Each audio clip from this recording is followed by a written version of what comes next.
देखते हैं क्या अंतर है राष्ट्रभाषा, राजभाषा और राज्य भाषा में। पहले देखते हैं राष्ट्रभाषा या राष्ट्रीय भाषा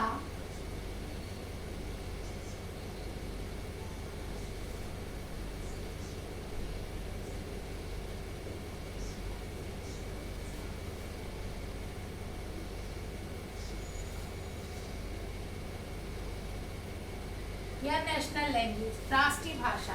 फिर एक होती है हमारी राजभाषा, राज्य भाषा जिसको कि हम स्टेट लैंग्वेज बोलते हैं।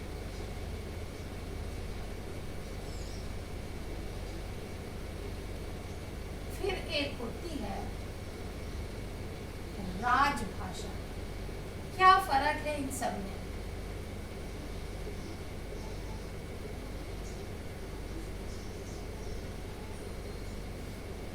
राष्ट्रीय भाषा, राजभाषा, राज्य भाषा, इनमें क्या अंतर होता है? सबसे पहले इसको जानते हैं।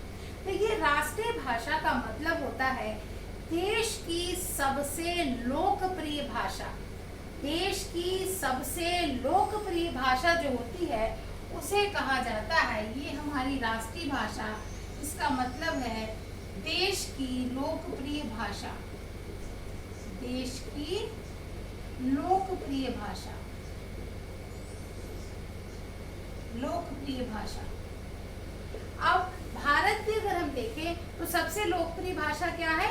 हिंदी भाषा सबसे ज्यादा लोकप्रिय है। अगर हम साउथ में चले जाते हैं, साउथ में भी आप जाओगे थोड़ी दिक्कत हो सकती है, लेकिन आप हिंदी बोलोगे तो लोग अंडरस्टैंड करते हैं, समझते हैं। वो हिंदी में आपको रिप्लाई नहीं करेंगे, इंग्लिश में करेंगे, लेकिन वो समझ लेते हैं। तो हिंदी अब ऐसी भाषा हो गई है, या नॉर्थ ईस्ट के कुछ स्टेट है जहाँ पर भी तो हिंदी को समझने वाले लोग बहुत ज़्यादा है। और बाकी पूरा हमारा उत्तर भारत से लेकर वेस्ट में भी आप देख लीजिए, महाराष्ट्र में, गुजरात में, हर जगह हिंदी लोकप्रिय है। तो देश की जो सबसे लोकप्रिय भाषा होती है उसको हम राष्ट्रभाषा या राष्ट्रीय भाषा या नेशनल लैंग्वेज के नाम से जानते हैं। और इस रूप में अगर हम देखें तो हिंदी जो होती है वो सबसे ज्यादा सटीक बैठती है। हिंदी लोकप्रिय भाषाओं में अगर हम कहें तो हिंदी, क्योंकि किसी भी देश की राष्ट्रीय भाषा को दर्जा देते हैं वहाँ के नागरिक। नागरिक कैसे दर्जा देते हैं? नागरिक जिस भाषा का सबसे ज्यादा प्रयोग करेंगे, जो उनमें लोकप्रिय होगी, वही वहाँ की नेशनल लैंग्वेज होगी।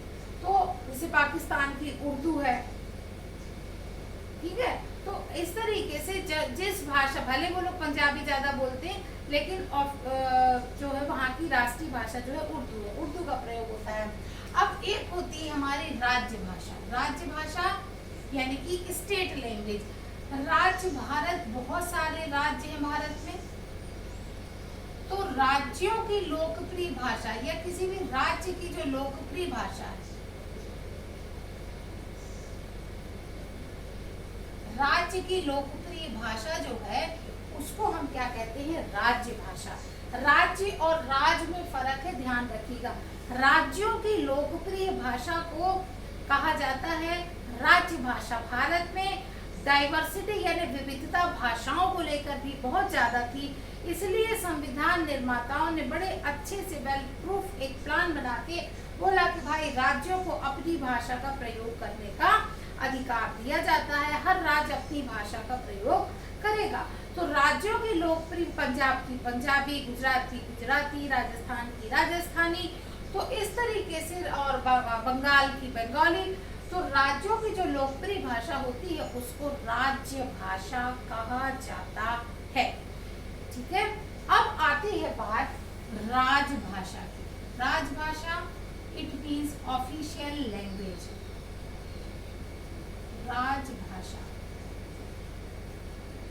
राजभाषा, राजभाषा मतलब ऑफिशियल लैंग्वेज। इसको सरकारी काम में प्रयोग करने वाली भाषा या दरबारी भाषा के नाम से भी जाना जाता है।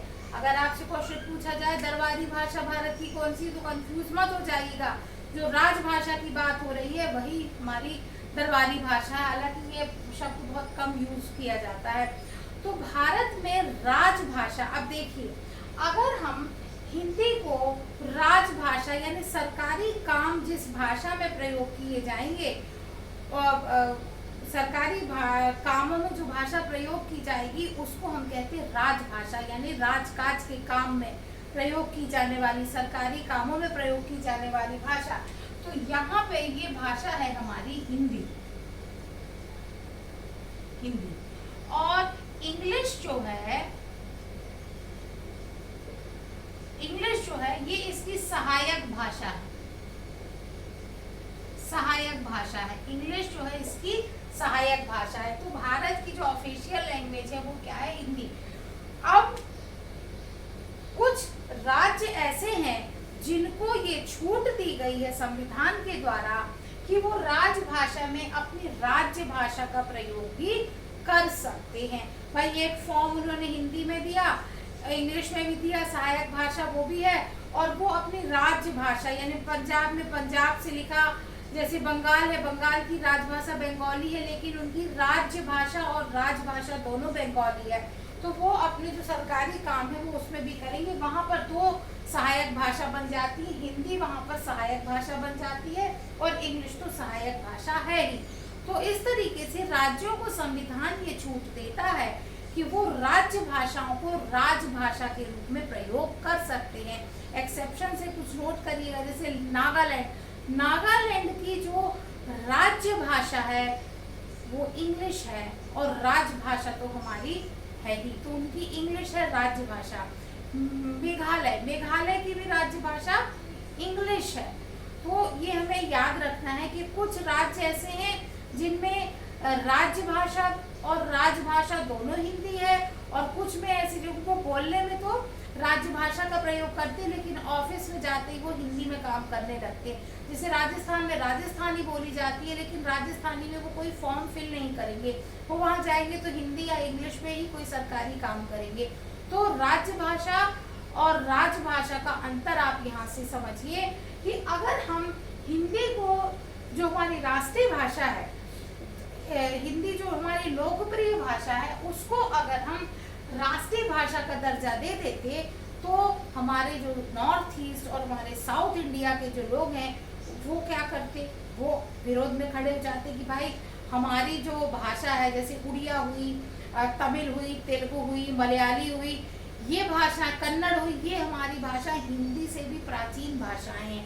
भारत की ये भाषा हिंदी से भी प्राचीन है। तो ये नहीं कहते कि हमारी भाषा तो आपसे भी प्राचीन है और हमारी भाषा को आप राष्ट्रीय भाषा क्यों नहीं बनाते?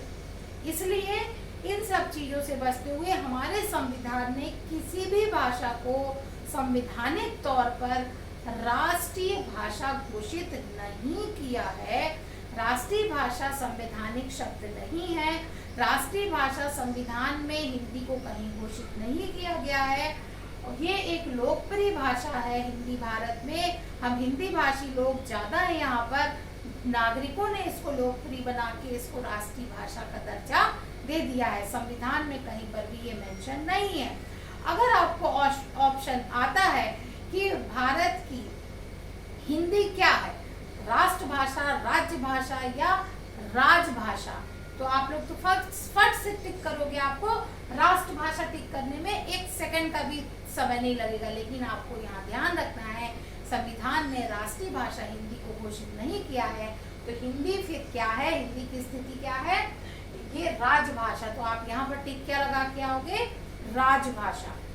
हिंदी राजभाषा है, ऑफिशियल लैंग्वेज है, सरकारी काम में प्रयोग होने वाली भाषा है। और इंग्लिश क्या है? ऑफिशियल लैंग्वेज में सपोर्टिंग लैंग्वेज है, सहायक भाषा है। इसका हमें ध्यान रखना है। भाषा संबंधी विवाद से बचने के लिए राजभाषा आयोग का गठन किया गया था। ये हुआ था हमारा 7 जून 1955 में। ये 7 जून 1955 को राजभाषा आयोग, बीजी खेर इसके अध्यक्ष थे। बीजी खेर इसके अध्यक्ष थे।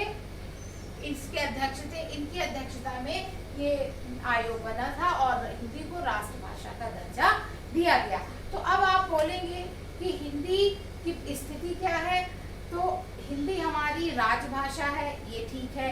इसके अलावा अगर हम हिंदी की बात करें कि हिंदी राष्ट्रीय भाषा है, तो ये संविधान में कहीं पर भी मेंशन नहीं है। ये राजभाषा है। राजभाषा आयोग का गठन कब किया गया था? 1955 में। राजभाषा आयोग के अध्यक्ष कौन थे? बीजी खेर थे। ये क्वेश्चन आपको एमसीक्यूज में आते। इसके अलावा संविधान की 8वीं अनुसूची में 22 भाषाओं का उल्लेख किया गया है, उसमें से एक भाषा हिंदी भी है। तो अगर राजभाषा आपको नहीं मिल रहा है और हिंदी की पोजीशन क्या है, तो आपको ऑप्शन में अगर मिल रहा है 8वीं अनुसूची में वर्णित एक भाषा, तो आप उसको लगाकर आएंगे।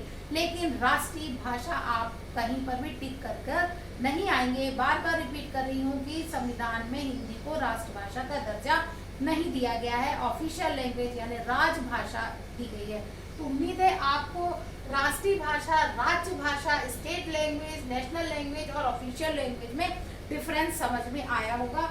बहुत अच्छे से ध्यान से इस तरीके के क्वेश्चन को आप टिक कीजिएगा, क्योंकि आपकी जरा सी चूक जो है वो आप राजभाषा को राष्ट्रभाषा टिक करके आ जाओगे और आपका क्वेश्चन गलत हो जाएगा।